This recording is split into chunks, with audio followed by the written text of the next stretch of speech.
Ito nga po pala ang gamit ko po ngayon na pampurga po. Sa akin po mga alagang biik na ginagawa ko pong patiner. Na kung saan ang brand po nito ay Evervictin. Pagka po ganito ang gamit ninyo na pampurga, sigurado po ako patay po lahat ang bulate. Pati po yung mga maliliit na nasa loob po ng kanilang katawan. Pati po yung sugat. Ito nga po pala kung mapapansin nyo, natatapos lamang po. Ayan. Palatandaan po may mga sugat na po ang kanila pong bawat turok. Ayan po. Ayan. Ayan po. Pati po yun. Ayan. Hindi ko na po kasi kinunan. Ito po yung hindi na po siya masaid. Kasi sobrang lapit po talaga ng gamot na ito. Ito po. Ayan po ang gamit ko. Ito po ang maalaga kong baboy. Sapagkat ako po ay nagpalit na po ng kanila pong pakain. Ang pakain po nila ngayon ay grower na po. Nakaubos po ako ng starter na 5 sako po. Ngayon po, nakaubos na po ako ng 1 sako po na grower. Kinakailangan po talaga nila na mapurga. Hindi po maaaring hindi. Alis yan! Alis! Tatanggalan ko po muna ito ng tubig mamaya. Ayan po ang mga alaga ko habang kumakain. Kita nyo naman po siguro ninyo taga nagbubungkal. Ang disadvantage nga po pala kapag ka po ang bedding nyo ay rice hull, talagang bubungkalin po ng mga baboy. Ayan po. Halos mano na po nila yan. Hindi po ako nagdadagdag talaga ng rice hull ngayon. Ayan po.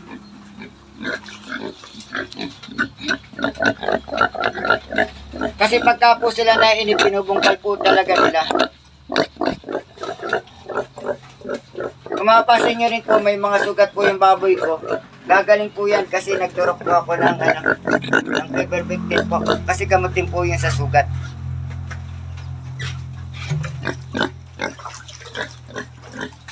Ayan po. Ako po ay nalilitan po sa baboy na ito. Dalang buwan ko na po yung alaga ngayon pong November 8. Ginawa ko po kasi ito no October 8. September 8 po. Ayan po. Ayan. Kung mapapansin nyo rin po, ito po palang kainan, nilagyan ko na po ng bakal. Ang purpose ko po niyan, para po may bakal, hindi na po nila mahigaan. Kasi ginagawa po nilang higaan, sayang naman po kasi yung feeds. Tapos kung kayo pinagtatanong bakit po meron semento po nito, ayan po, para po hindi po nila mabungkal itong nasa tabi po. Kasi pagka po itong meron pong rice hull, yung pong pagkain nilalagyan pa rin po ng rice hull. Tapos ngayon po, ang ano po nito, kukunti na po napunta dito ang rice hull sa kanya pong kainan. Sapagkat meron na pong semento.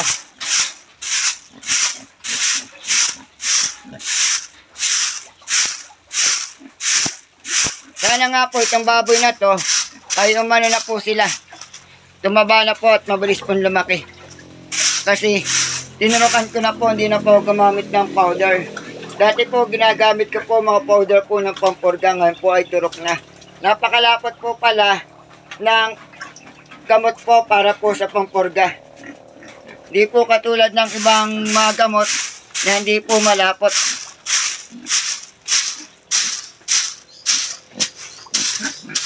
Pagka na po, yun na rin pang bibilin ko sa mga susunod po ng mga alaga ko. Para madali pong gumaling. Para gumaling din po ang mga sugat. Pati po yung para maalis po o mamatay po lahat ng parasite. Kung meron man po sa loob po ng kanilang tiyan. Kasi nga po, ang gamit ko po na bedding ay rice hull. Pati po yung nasa ilalim kahit po lupa ay kanila pong nahukay. Ayan po.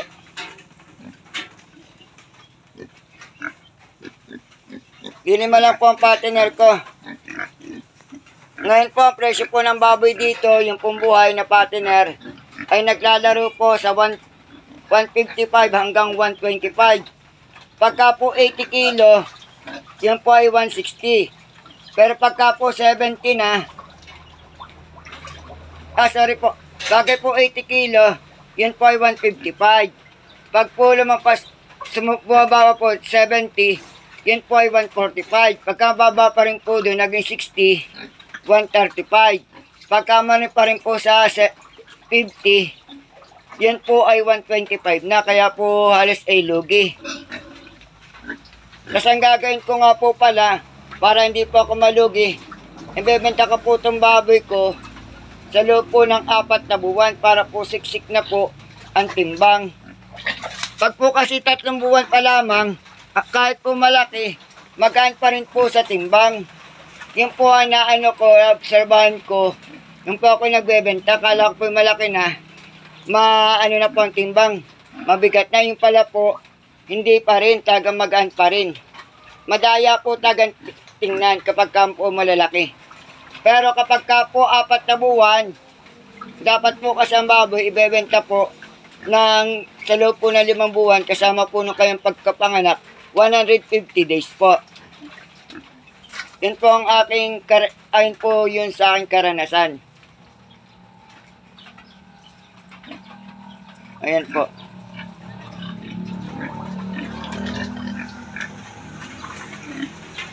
Please share, watch, and subscribe naman po para po makilala po ang aking YouTube channel. Malaking tulong na po ito. Meron po kayong matutunan sa aking pong pag-aalaga ng baboy sa likod bahay po o backyard. Para naman po ako po ay makasweldo na po sa YouTube. 2 taon na po ako nag-YouTube, kaya lamang po hindi po talaga ako sumisweldo pa. Kinakailangan po kasi maka $100 po. Ang ano ko lamang po ay $13, kaya hindi pa po talaga sisweldo. Kulang pa po ako ng $87. Pero hindi po ako nawala ng pag-asa sapagkat hindi pa po oras. Ako naniniwala lahat naman po ay may time na binibigay po ang ating Panginoon Diyos. Malay niyo po, mag-viral po ang aking YouTube na iba pong vlog at makilala po ako at marami pong tumangkilik ng aking pong pagpa-vlog. Ito po ang aking pag-aalaga ng baboy sa backyard po. Ako ay nakapokus na po sa pag-aalaga ng baboy. Di po maaaring hindi. Ito lang po ay ginagawa ko pong sideline sapagkat ako po ay nagtuturo pa rin. Di po maaaring hindi. Yan po talaga ang aking pong pinagkakitaan, ang aking pong trabaho. Ito po ang aking isang kulungan. Ang laki po pala ng kulungan na to ay 2x3. Kasya po dito ang 10 baboy. Kaya lang, ang luwang po ay medyo masikip po, pero ang haba po ay mahaba po kasi mahaba. Dapat po kasi 3x3, nagkamali po ako ng pagpapagawa.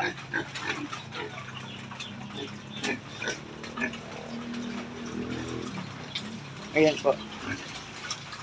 Kasi ito rin po kanina pong tubigan, yung container po ng mineral water. Lalagyan ko po mamaya yan. Ayan po. Ito po yung kanilang swimming pool. Mamaya po lilinisin ko yan. Kung mapapansin nyo po, meron po natira pa. Maya po nila ubusin po yung pagkain na yan. Kala ko nga po hindi po sila kumakain, kaya po tinanggal ko po kanina yung pagkain po nila. Ako po nag-alala na. Pinag-pray ko na lang po sa Panginoon Diyos na talagang kumain po itong mga to at maging malakas. Ayan po. Katatapos lang din po nilang yung turukan ko ng Vexan SP. Noong pong Monday, nagturok po ako sa kanila. Di po maaaring hindi kasi kapapalit ko lang po ng pagkain. Ang ginagawa ko po, bawat buwan po, pagpalit ko, nagtuturok po ako ng Vexan para po madaling lumaki. Tapos ano na rin po ako, nagpupurga po ako. Ayan po. Mga busy na po yung mga yan.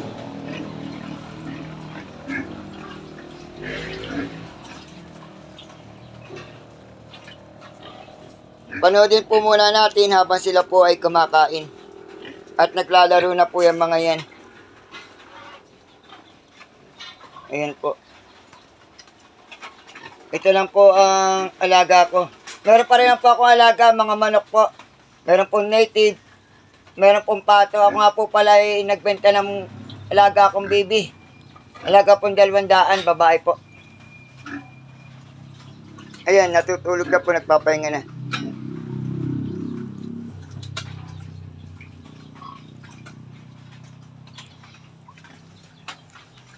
Anin ko lang po, tawasin ko lang po.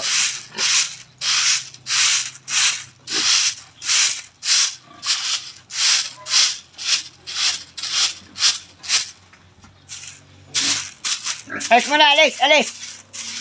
Dali. Nagwawalis lang po ako. Alis.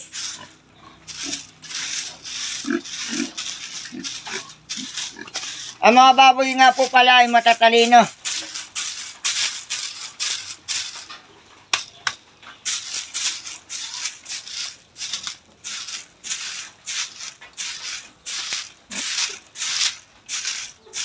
Nagbubungka lang naman po sila, hindi po nila kinakain yung rice hull.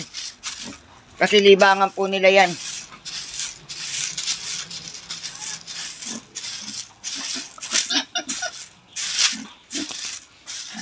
Kasi ang ilalim po nito, basurahan po talaga dati.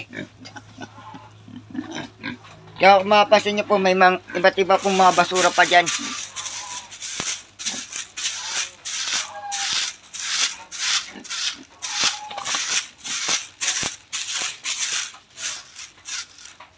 Ayan po.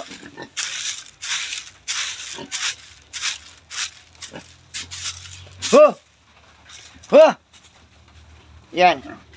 Pinapalo ko po para pumalis. Hindi po aalis yan. Magbubungkal pa po yung mga yan. Kasi ginagawa po nilang libangan.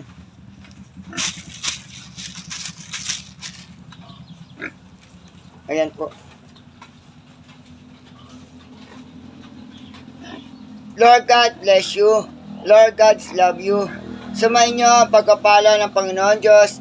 Maraming po salamat. Mabuhay lahat po na mag-alaga ng baboy sa likod bahay at backyard racer, pati rin po commercial ag racer po. Maraming po salamat. Magandang araw po.